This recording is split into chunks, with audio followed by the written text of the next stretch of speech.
Actually take a pitcher of water, you fill it up on the cold side, you leave it overnight, and the chlorine actually dissipates. So if you want to do that, then you can. But It doesn't taste good either. no, I hear you. Sorry. Jim, Yes. a couple of years ago, I think, there was some discussion about the Suffolk County Water Authority taking over Hampton Bays. Yes. Has that dissipated completely, or is it still active? No, that was voted down by the people of Hampton Bays. Yes. Yeah. According to the survey that was sent out. Concerned it might resurface. No. We don't forever foresee that ever, as long as I'm in charge of it, that coming to play. Okay. Then to go back to some of the other questions that were sent, one was what aquifer is the source of Hampton Bay's drinking water? That is the glacial aquifer system, where the upper glacial. Below that is the Magathie, so we maybe encroach that one, but it's the upper glacial that we draw from, 100% of all our wells. And we do have 11 wells within the district. Touched on the PFOS, PFOA. Wells offline due to contamination, none. The lead service lines we touched briefly. The summer demand and system pressure. So, like I said, Hampton Bays was transient way back when, and we've gone from 1 million gallons a day, like I said before, to 9 million gallons a day during the summer season. So it's hard for us to keep up, and it's hard for us to enforce the irrigation controllers that we put out all the time. We get mailers, it's in the paper all the time to try to do the odd even, what times of day to water to help. We're not going against you because you want a beautiful green lawn and you have $10,000 worth of plantings in your house. But when you call up and say that you can't take a shower because there's no water pressure, and we always say look outside, and they say yeah, my sprinkler's running.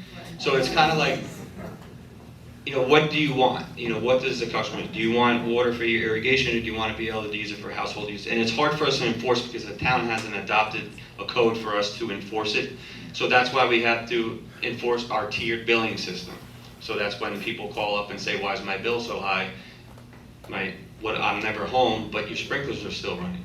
So it's, that's the devil's advocate here, is that's the biggest killer for and any water supplier. If you talk to any water supplier, any superintendent in the country, I would say what the biggest killer for them is the private lawn sprinklers. So, we manage it as best as we can. We are at max capacity when, during those 2-3 hour windows. So like from 2 a.m. to 5 a.m., that's our biggest draw. So in 3 to 4 hours, that's our biggest, and then it's catch up all day. So we lower our tanks. We have 1.5 million gallons of water in storage that's available. That's almost completely wiped out, and then we're playing cap up to refill them during the day. So that's our biggest Achilles heel, so to speak. I don't know, excuse me, if it's still presently occurring, say at Ponquag Beach at the pavilion. You can't drink the water. Right? Isn't it salt? You have town water there in the bathrooms. Says don't drink it. It says don't drink it. That's news to me. But yeah, they do have an 1.5 inch water meter that feeds all their bathrooms. So what happens after that? Used to be salt water back in the day. Yeah, they used to have well water back then, and that hence. Also now it's changed? It's always, well, as long as I've been there, we've always had public water. In 20 years, they've always had public water. So you can put a glass under those sinks and drink the water. Yeah, out of a bathroom, I wouldn't recommend it, but yes. Wash your hands. Yes, yeah, you can. It's potable water. It's definitely potable water that feeds those, and Ponquag, and anything east. We service east of all the things on the road. Okay, thanks.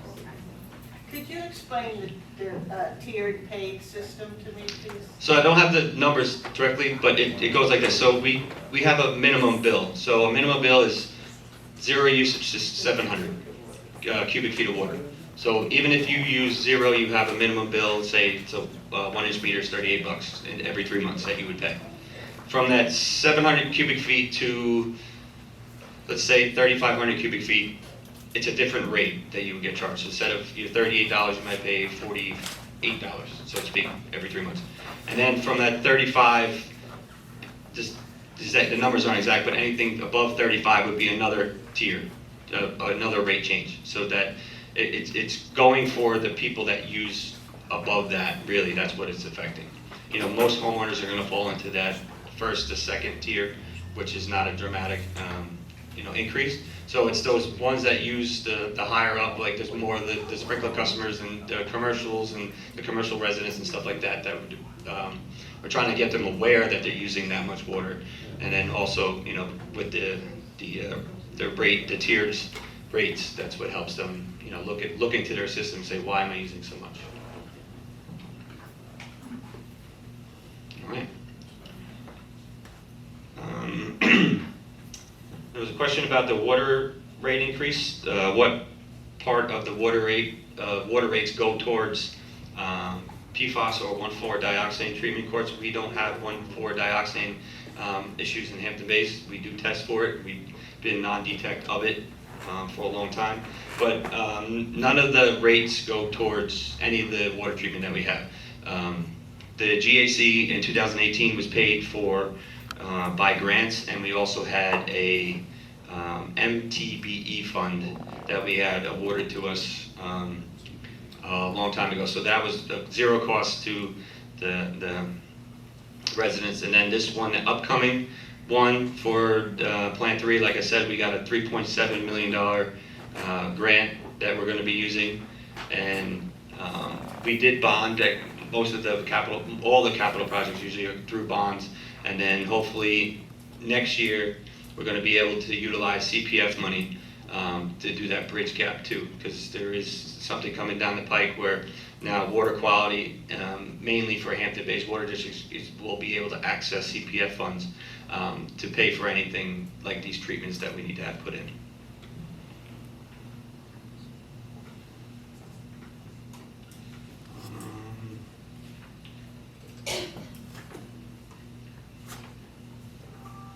I think I pretty much touched on all the questions that were provided to me.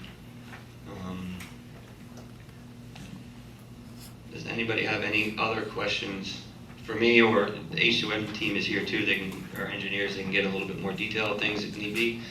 Need any more explanation on anything? So is there a different rate, like PSC does, peak hours of using the water? No, we just have the tier rate. So any day, any time.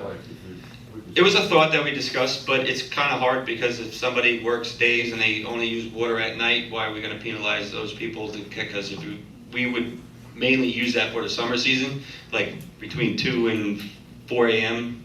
was really our peak demand. So yeah, it's something that I looked into, but it really doesn't make sense. The tiered rate is what is going to affect and be able for people to really look, because I don't want to really charge another fee for something, Yeah, with electric rates is a big deal. Yeah, well, that's why water's always cheaper. No, I have a well for one house, Yeah. and it runs, when I run my sprinkler system on another one, it's a fortune. Yeah, well, that'll be the good thing for when we go to the complete remote reading back to the district, because we'll be able to get eyes on who's using the water at that time. Like, we can tell, and we can phone you, and we can say, hey, listen, your water is being used every single day at this time from 2 a.m. to 6 a.m. Could you cut it back maybe one day, or go odd even days? We always recommend odd even. Water, grass and plants out here don't like everyday watering. They like heavy watering, dry out, and then heavy watering, because we have very sandy soil. So the water likes to drain out, and then the roots go looking for the water. So that's why we recommend the odd even. Maybe 5% comply to that. I know a lot of people call up and say, hey, listen, I want to comply to your ask here, but I don't know how to do it. I said, I'll be right over. I'll do it for you. Like, I thank you for trying to help us out. I will help you out to make sure that you're trying to help us out. Anybody else? Good. Well, thank you everybody for your time. It was a pleasure to come here and speak to you.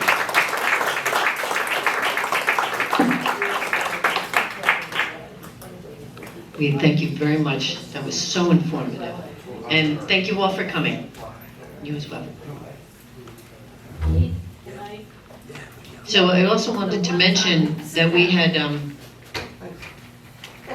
One time we talked down, I'm sorry. Tom Barley, who came and explained to us about the low nitrogen septic system upgrades and how they can be paid for fully by grants.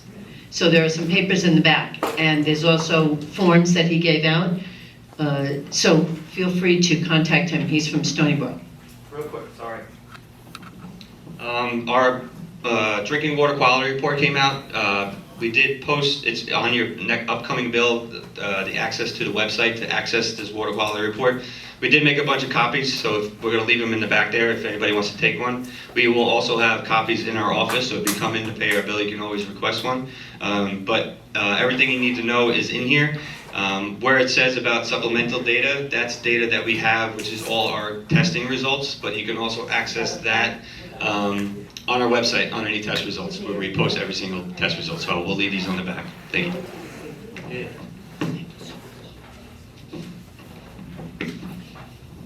Thank you.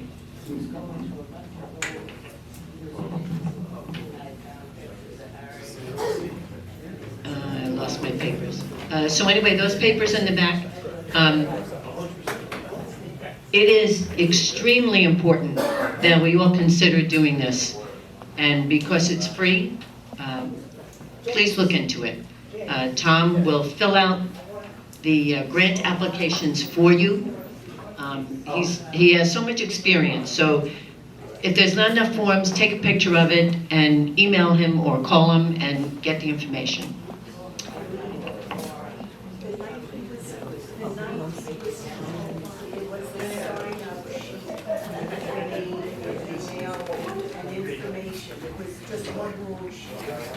So I signed up on that. They haven't heard anything. They'll be.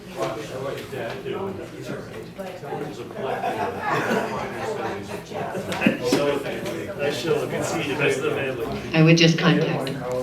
Just do it. Anybody have any other questions before we close? You didn't say anything. Mary wants to talk. Well, no, I watched the Express session, if anybody knows what that is, and, the Southampton Press was the panel, which I didn't go this time, but I did watch it, and I just want to say, Gail, the architect activist, as she was introduced, really did a good job up there with the,